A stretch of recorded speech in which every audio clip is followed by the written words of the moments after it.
Hello everyone, welcome to Tech. In this session, we will be learning about Python, SciPy, Matlab array, and interpolation. By the end of this session, you should be able to understand working with Matlab array, how to export data in Matlab format, how to import data from Matlab format, what is interpolation, 1D interpolation, spline interpolation, and interpolation with radial basis function. I'm excited to get started and I hope you follow along. Let's get started with working with Matlab arrays. We know that NumPy provides us with methods to process the data in different readable formats for Python, but SciPy provides us with interoperability with Matlab as well. SciPy provides us with a module known as scipy.io, which has functions for working with Matlab arrays. Now let's see how to export data in Matlab format. Here we have a function or a method known as savemat that allows us to export data in Matlab format. It takes the following parameters. First is file name, that is name of the file for saving the data. Then we have mdict, that is a dictionary containing the data as key value pairs. And then we have do underscore compression, a boolean value that specifies whether to compress the result or no, and the default value is false. So here from SciPy, we first import the IO and then import numpy as np, and then we create an array specifying a range function for np. And then we do io.savemat, to which will pass the name of the file with a .mat extension, that is awr.mat, and then we create a dictionary where we pass array or awr as the value to a key known as vec. Now let's see how to import data from Matlab format. So the load mat function allows us to import data from Matlab file.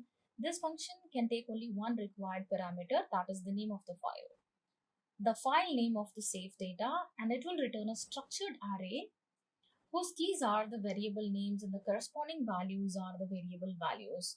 So here we first import IO from SciPy, and then we import numpy as np, and then we create an array awr equals np dot array, and then we can export this by doing io.savemat, specifying the name of the file and passing the dictionary, and then we can import by doing io.loadmat, loadmat, to which we can pass our matlab saved file, and then we can print the result. So this is how we can import data from the matlab format. Now let's see how to what is the use of this vec. So we make use of the variable vec to display only the array from the matlab data. So when we do print my data, that is the variable of vec, it actually gives us a two-dimensional array. So we can see that the array original was 1D, but on extraction it has increased by one dimension. In order to resolve this, we can actually pass an additional argument known as squeeze underscore me equals true. So when we do here squeeze underscore me equals true, you see the resultant array is a one-dimensional array and not a two-dimensional array. So we make use of squeeze underscore me to prevent the array to get increased by one dimension. Now let's see what is interpolation. It is a method for generating points between given points. Interpolation has many usage in data science and machine learning. We often deal with missing data in the data set.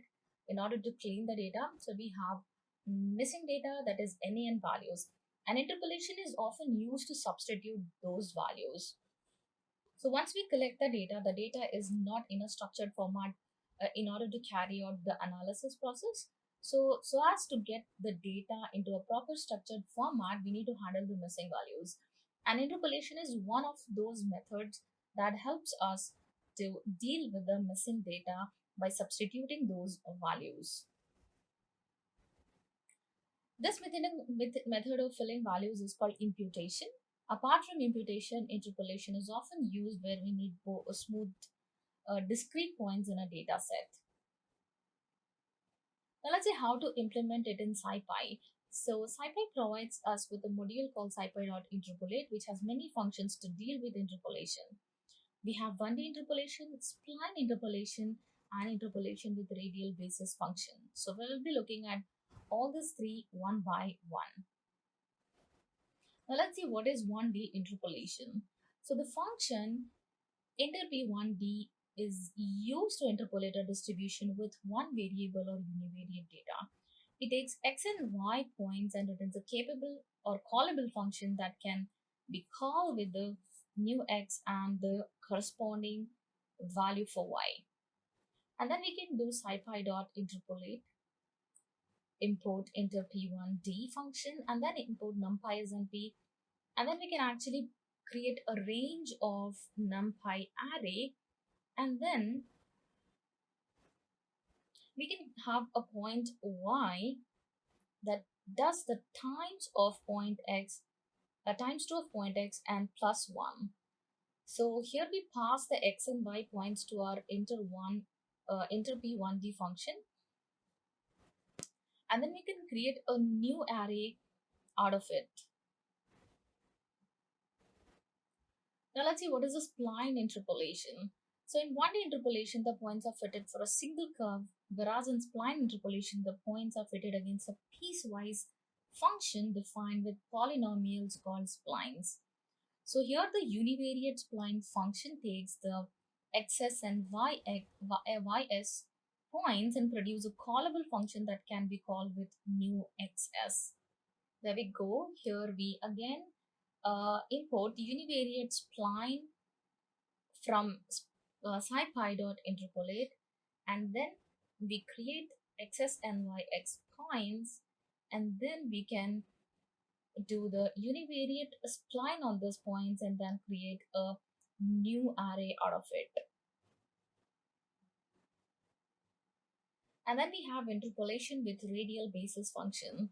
So here in radial basis function, it defines a corresponding, or it defines a function that corresponds to a fixed reference point. Here we have the RBF function that also takes xs and yx as argument and produces a callable function that can be called with new xs. So here we import RBF, that is radial basis function, from scipy.interpolate, import numpy as np, and then create our xs and yx points. So here again, we pass the xs and yx points to our RBF and then get the new array out of it by passing the range of array to enter p underscore f function. Now this was about the radial basis function interpolation. Now let's hop to Jupyter Notebook and check out the example of scipy Matlab arrays and interpolation. I'll see you there. Now here on my Jupyter Notebook, under the Python data analysis folder, under scipy folder, I'm going to create a new Python notebook, and let's name this as scipy Matlab array.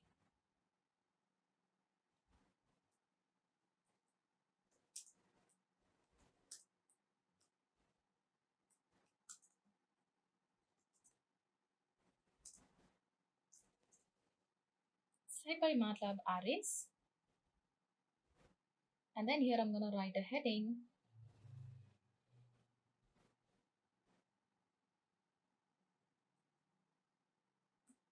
saying scipy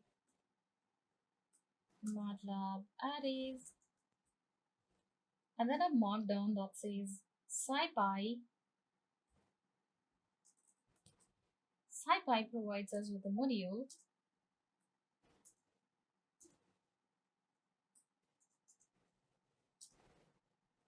scipy.io, which has functions for working with Matlab arrays.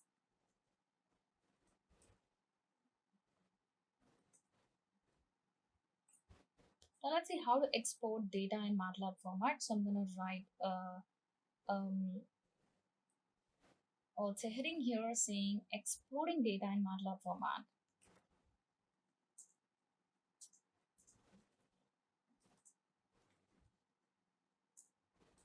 So here the save mat method or function,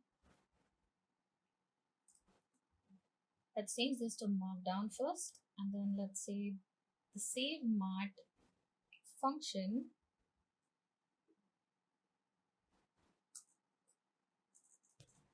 allows us to export data in Matlab format. So this SaveMat function will take arguments like name of the file and the dictionary and the do compression argument. So here let's see how. Here I say, let's write an example to export the following array as variable name VEC to a mat file. Now let's first import IO from SciPy. So here I say from SciPy we will import IO, and then we'll import numpy as np. Here I say import numpy as np, and then ARR equals np dot array. We will not create an array, we will just create a range. We specify the range as 10, that should be from 0 to 10. And then we can do io dot save mat, to which we can pass the name of the file. Let's say the name of file is ARR dot mat. So here it is, if you see the extension of the file is dot mat, and then we will pass the dictionary with VEC as the key, and to which we will pass ARR as the value of the dictionary. So this should simply go and save a file by name array.mat on the system. Now, in order to open this array.mat file, we will just import data from Matlab format. So I'm going to write a heading here saying import data from Matlab format. So here I say import data from Matlab format. And here let's write a markdown that says the load mat method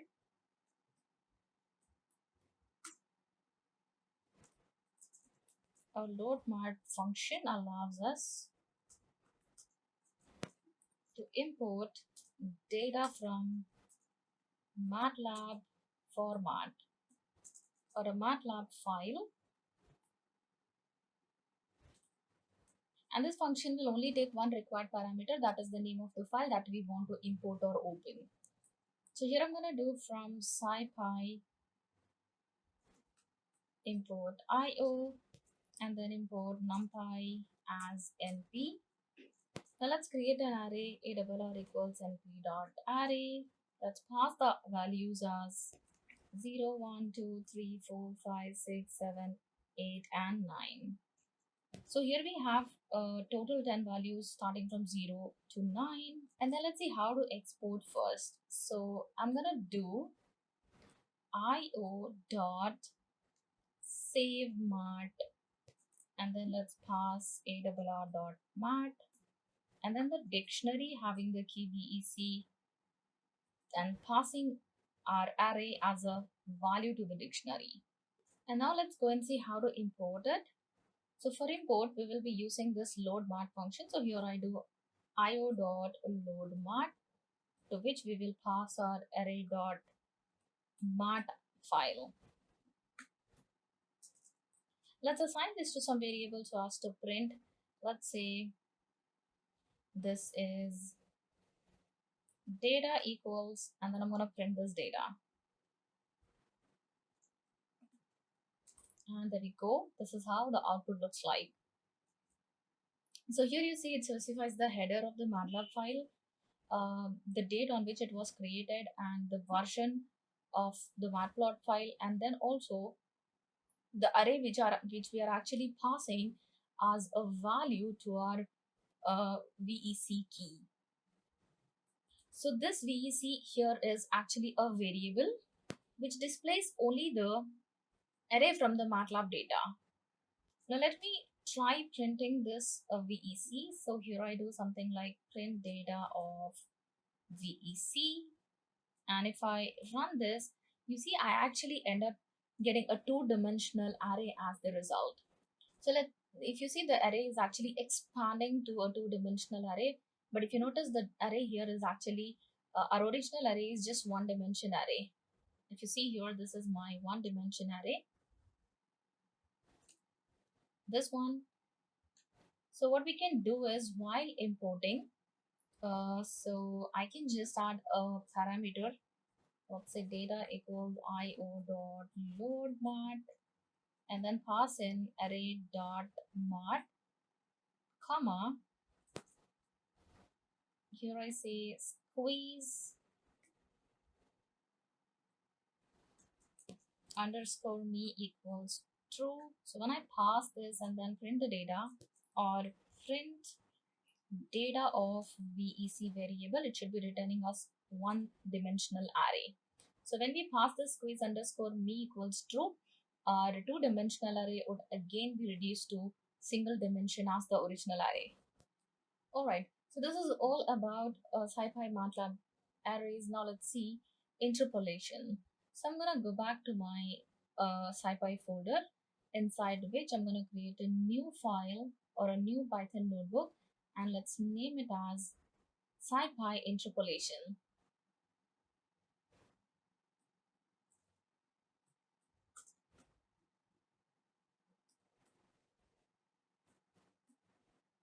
Let's rename this.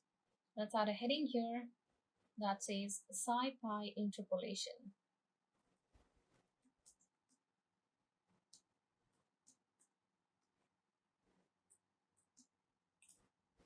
So here I'm going to say what interpolation is. So interpolation is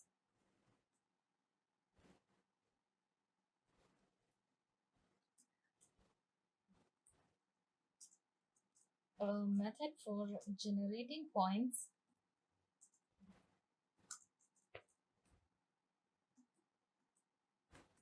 between given points. For example, for points like 1 and 2, we may interpolate and find the points as 1.33 and 1.66. As already discussed, interpolation has many usage in data science and machine learning so as to handle the missing data. And we have a concept or a method known as imputation, which is a method for filling the values. And interpolation is used to substitute those missing values using a method called imputation. Now let's go and see the different ways of how we can perform the interpolation. Let's see the 1D interpolate method. So I'm going to write a heading here saying 1D interpolation.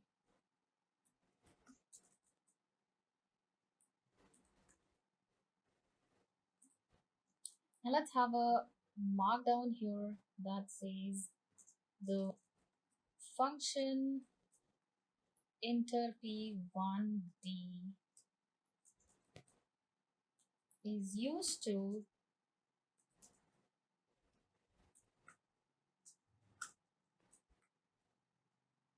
interpolate a distribution with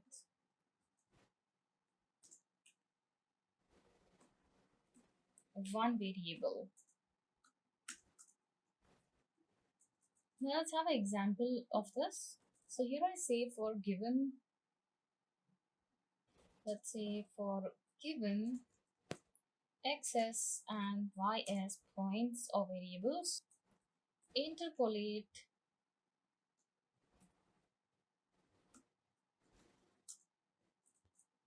values from 2.1, 2.2, so on up to 2.9.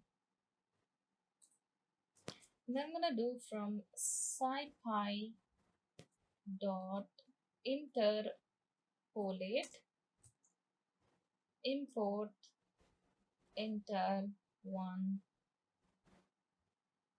interp1d, and then we can import numpy as np. So here I do import numpy as np, and then let's create the xs and ys point. So here I say xs equals np dot a range of 10, that is it will give values from 0 to 9, and then ys equals 2 times np dot a range of, or let me not say np dot a range, let's say xs plus 1, and then we can do enter p underscore func equals enter p 1d, to which I can pass xs and ys as the And then we can create a new array out of it. So here I'll say new double r equal.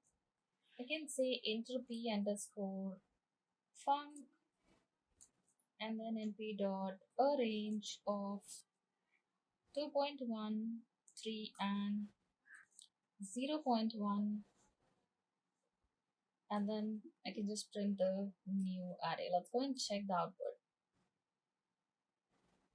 Alright, so this gives me an error here, which should be 3.0. Let's check now, and there we go. This is how the output looks like. So here we need to make sure that the new xs value should be same as that of range of the old xs value that we have used. It means the range has to be same, meaning for this entropy underscore function, we cannot call values that are more than 10 and then less than 0. Now that was about the 1D interpolation. Let's go and see what is the spline interpolation. So I'm going to write a heading here saying spline interpolation. So in 1D interpolation, the points are fitted for single curve, whereas in spline interpolation, the points are fitted against piecewise function defined with polynomials that are called splines. So here in spline interpolation, we have the univariate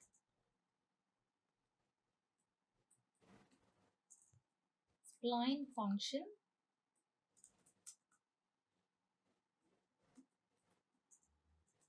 that takes xs and ys and produce a callable function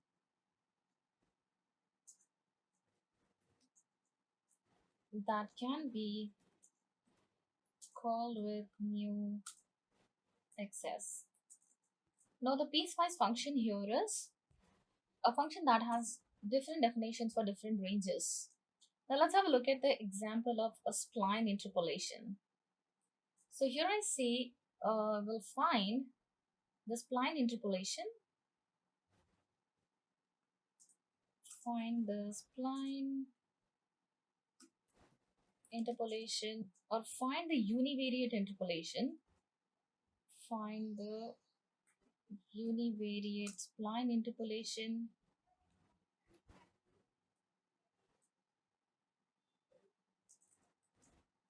for 2.1, 2.2, so on up to 2.9 for the following non-linear points.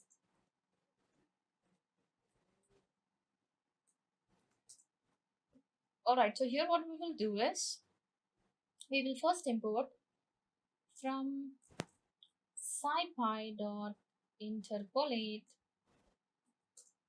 import univariate spline.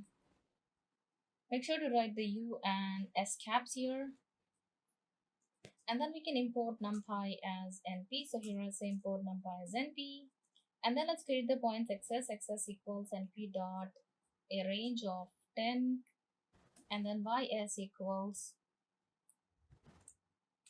2 times of xs. Well, let's say this time it is xs to the power of 2 plus np dot, will use the sine function from numpy xs plus 1, and then we can say enter p underscore func, to which we can pass xs comma ys. Here we'll be actually creating enter p underscore function, and we'll be passing the xs and yx points to our univariate method, that is univariate spline method. And then let's create a new array out of it. So here I do new array equal enter p underscore func of np dot a range of 2.1 comma 3 comma 0.1, and then let's print the new array. And there we go. This is how the output looks like. So here we are trying to find the univariate spline interpolation for non-linear points. Now lastly, we have interpolation with radial basis functions. I'm going to create a heading for it. Let's name it as interpolation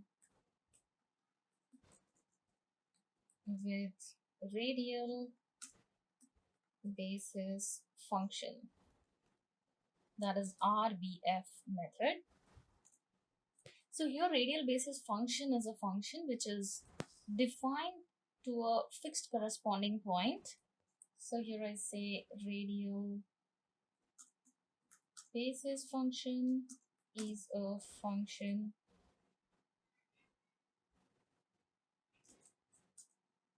that is defined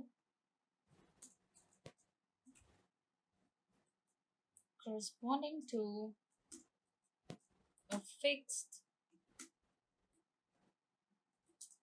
reference point. So here the RBF function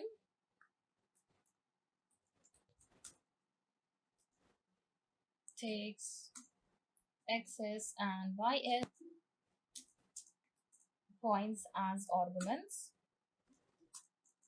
and produces a callable, let me change this to markdown,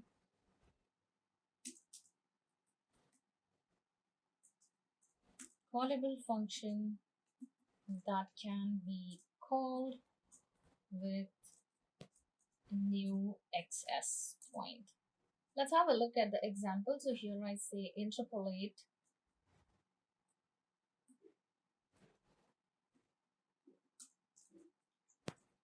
following